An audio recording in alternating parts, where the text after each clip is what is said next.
The filming of The Passion of the Christ was a near-divine experience. What Jim Caviezel, the actor who played Jesus Christ, went through was absolutely inhuman. The fact that he survived was nothing short of a miracle. He was struck by lightning. He suffered hypothermia. He contracted pneumonia. He filmed drenched at freezing temperatures while carrying a real 70-kilogram cross on his shoulders. But that was just the beginning. Don't forget to leave a like and subscribe, because you're about to hear the most extreme and brutal story in cinema history. A shoot that will not only make you question the limits of human endurance, but possibly your faith as well.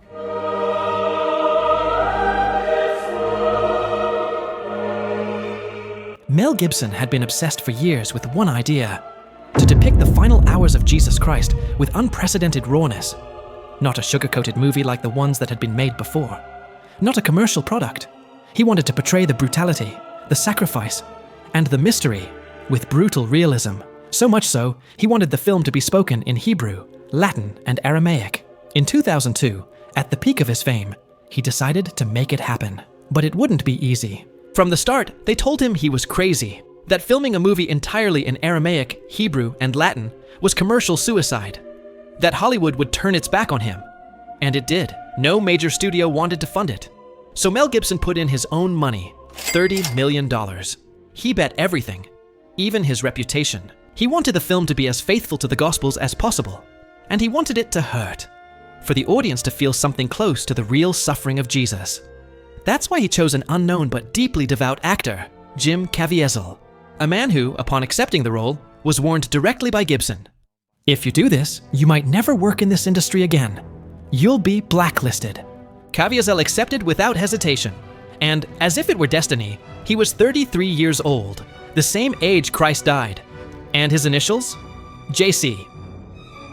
Facts that, later on, both Gibson and Caviezel admitted they hadn't noticed at first, and when they realized, they took it as a sign from God, as if the role had already been written for him. The script included scenes of such brutal torture that many production companies refused to even read it.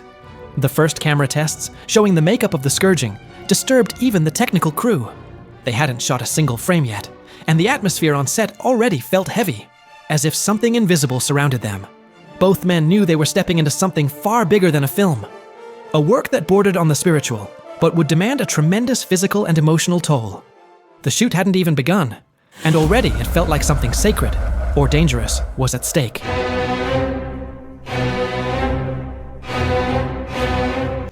Filming began in November 2002.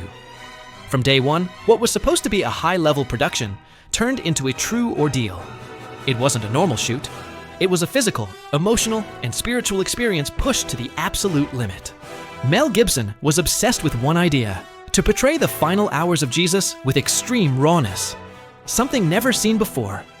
To do that, he decided the entire film would be spoken in Aramaic, Hebrew, and Latin.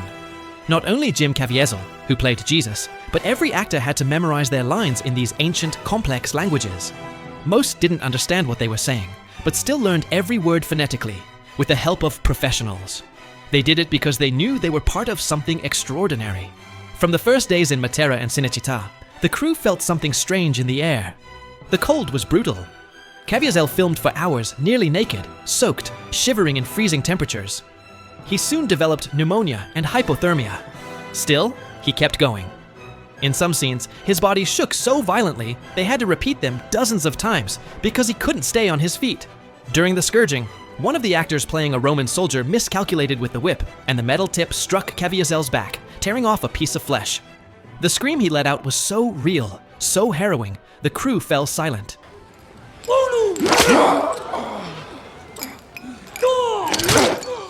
It wasn't acting. It was pain.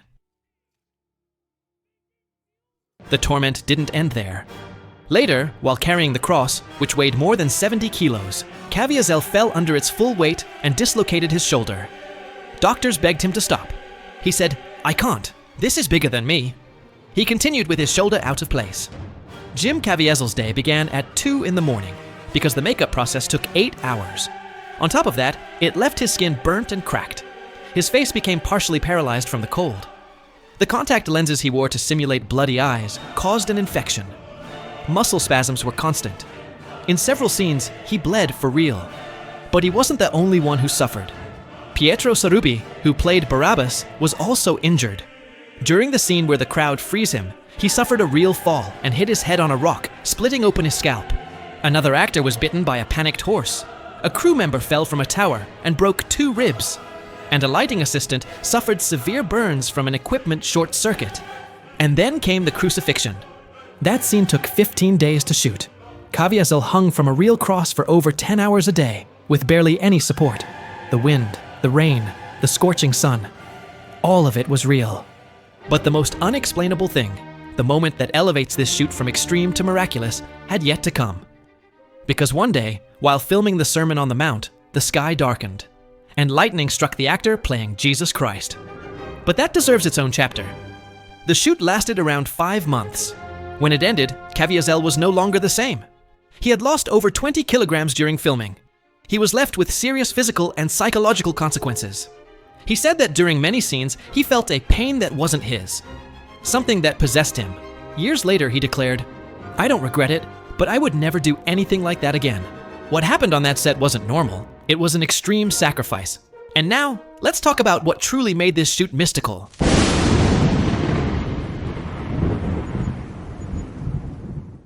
It's been rumored, I don't know how true this is, that as you were filming this, you were hit with lightning? Yes. That's true. I was lit up like a Christmas tree. During a break in the filming of the Sermon on the Mount, something strange happened. The sky, which had been clear all morning, began to darken.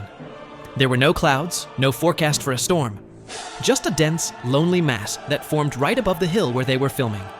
The whole crew looked up, confused. And then, without warning, lightning struck. Jan Michelini, the assistant director, was holding an umbrella when the bolt hit him. The impact threw him to the ground. His fingers were scorched, his skin burned by the electricity. But against all odds, he was alive. Dazed, his heart racing, he stood up as the team watched in shock. Some saw it as a warning, others a sign. But Mel Gibson, the director, didn't hesitate. His vision was too powerful to stop. A few days later, the sky roared again. Jim Caviezel, the actor playing Jesus, was standing at the top of the hill, soaked from rain and sweat. The air grew thick. The silence was heavy. And then, another bolt of lightning struck, directly. Witnesses saw a white light engulf his body. The thunderclap was deafening. Caviezel dropped to the ground, trembling, hair on end, with burn marks on his feet and numb fingers. For a few seconds, no one breathed. They thought he was dead, but he was alive. When he finally spoke, his voice was shaking. He said he had felt a presence, something immense. It was like heaven itself spoke, he would later say. And then, the impossible happened. Michelini was struck by lightning a second time, on the same set, on the same hill. 3 bolts, 2 men, no fatalities. The statistics are clear. The odds of being struck by lightning are 1 in a million. For 2 people to be struck, and one of them twice, on the same production, borders on the impossible. Some saw it as a divine sign. In fact, a Muslim actor converted to Christianity after the experience. Others, like producer Steve McAvity, simply said, "No one dies." And that's already a miracle.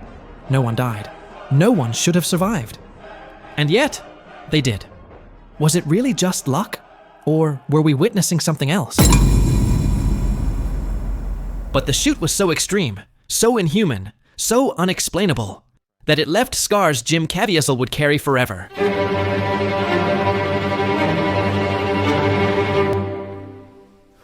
The shoot ended, but for Jim Caviezel, the ordeal had only just begun. His body was wrecked. He lost over 20 kilos. He had a dislocated shoulder, spinal damage from carrying the 70-kilogram cross for days, and burns on his feet from the lightning. He suffered constant muscle spasms, could barely sleep, and his immune system was weakened for months. He had to undergo 2 heart surgeries after the film, due to an arrhythmia that doctors said was worsened by stress, extreme cold, and the lightning strike. But beyond the physical, the most devastating toll was mental. Caviezel fell into a deep emotional crisis. He said that for months, he couldn't stop reliving the scenes, that he still felt the pain, the cold, the fear, as if he had never left the role. He confessed to experiencing a kind of dissociation, as if part of him was still hanging on that cross. He couldn't watch the film without crying. And while he believes his performance was guided by something greater than himself, he also admitted that, had he known what it would cost, he might not have accepted. Hollywood didn't forgive him. After the premiere, his career practically stalled.